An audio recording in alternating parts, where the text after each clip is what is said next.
why they won. You know what I was thinking about? You know how Darren Waller was a wide receiver that they turned into a tight end? Yeah. Because you look at Darren Waller, you're like, holy shit, this guy's 6'7". This guy's a monster. Why is he a wide receiver? He should be a tight end. Yeah. When I look at Kyle Pitts, I think this guy's a monster. Why is this guy a tight end? He should be a wide receiver. He looks a lot more like a wide receiver than he does a tight end. Yeah. Should they move him to wide receiver? Because I'm kind of here for it. Yes, and here's why. In men, the most lethal thing you can do is if you have one-on-one coverage, you put the tight end on the outside of the numbers, because all you have to do is chuck it up for him, and he's going to be bigger and stronger than any other corner.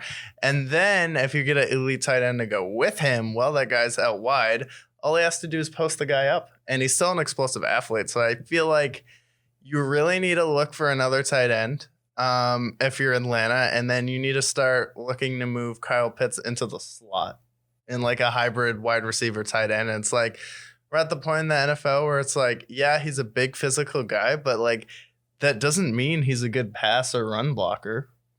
Yeah, I think the roles of a tight ends the last 20 years have become more part of the offense, more of the receiving wide receivers sort of esque. But Kyle Pitts does not look like a tight end.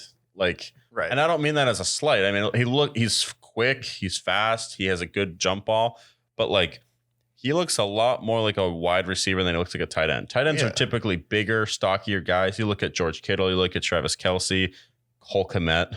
Yeah, they got that thick. They're thick boys. Yeah, exactly. Cole Kmet looks thin, and he looks. Cole Kmet. What? You just said Cole Kmet looks thin. Oh, I meant Kyle Pitts. Yeah, Kyle Pitts looks like a wide receiver.